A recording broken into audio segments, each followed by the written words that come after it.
जितने दिन ऊस खाने को मिलता है, जितने दिन 3 महीने 4 महीने, तो सकाळी ऊस का रस जरूर पीने का, नाश्ता नंतर, जेवण नंतर।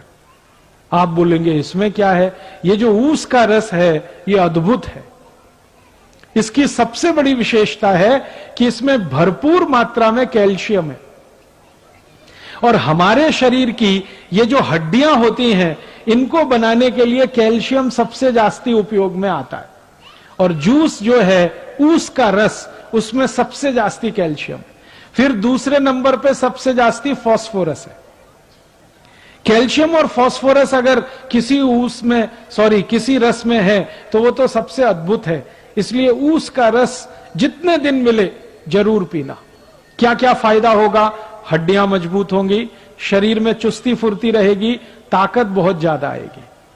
और मैं आपको एक दो माहिती देता हूं। जो ऊस का रस पी सकते हैं सुबह सुबह, उनको जिंदगी में कभी भी काविड़ रोग नहीं हो सकता। काविड़ समझते हैं मराठी में?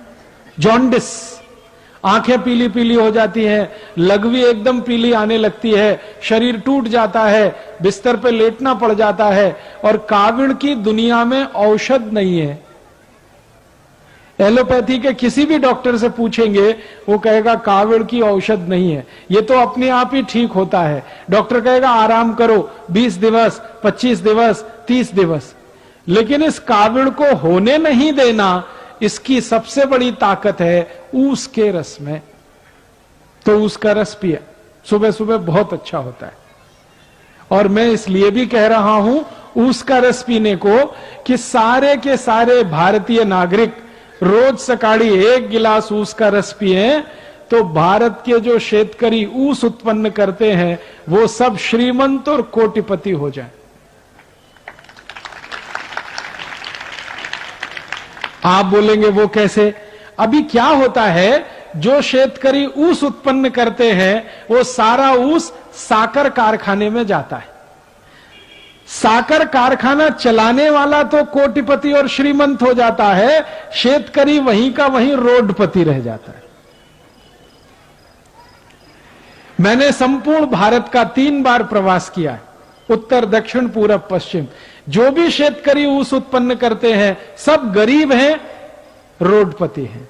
लेकिन उनके ऊस को साखर बनाने वाले जो श्रीमंत हैं और कोटिपति हैं, कारखाने के मालिक, वो सब उद्योगपति है। ये चक्कर क्या है? चक्कर बड़ा सीधा है। ऊस का भाव बहुत कम है, साखर का भाव बहुत जास्ती है।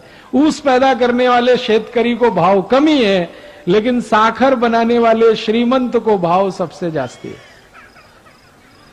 तो मेरा तो यह कहना है कि ऊस में से साखर बने, एक भी शेतकरी श्रीमंत नहीं हो सकता। अगर इसी ऊस का रस बिकने लगे और सारे भारतवासी पीने लगे, तो ऊस उत्पन्न करने वाला हर एक शेतकरी श्रीमंत होता है।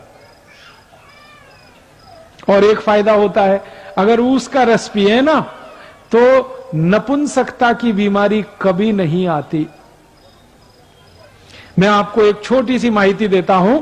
अगर आपके घर में ऐसे कोई पति पत्नी हैं जिनका विवाह हो गया लेकिन बच्चे उत्पन्न नहीं हो रहे, कभी किसी को भी हो सकती है, स्त्री में भी हो सकती है, पुरुष में भी हो सकती है।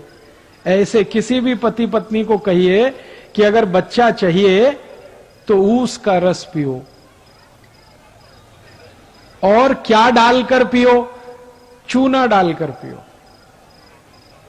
चूना देखा है पान में जो लगाते हैं, वो चूना 1 ग्राम 1 गिलास ऊस के रस में मिला के 3-4 महीने से 5-6 महीने तक कोई भी पी ले, बड़े आराम से बच्चा हो जाएगा।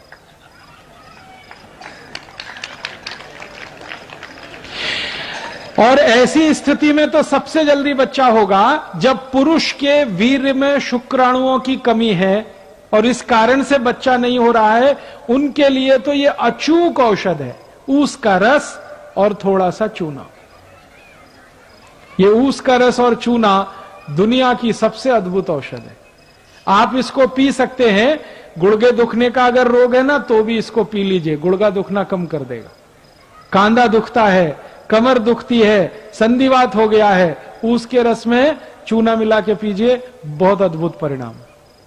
बार बार काविड़ होता है, ऊस के रस में चूना मिला के पीजिए, और अच्छे परिणाम। नपुंसकता है, शारीरिक कमजोरी है, उसमें भी ये काम करता है। तो मेरा कहना है आयुर्वेद का नियम, सकाळी जेवण नंतर जूस पीने का, तो ऊस का रस सबसे अच्छा।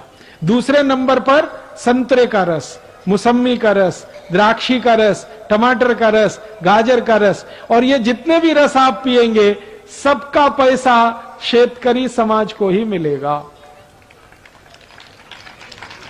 और शेतकरी समाज को पैसा मिलेगा, शेतकरी समाज श्रीमंत होगा।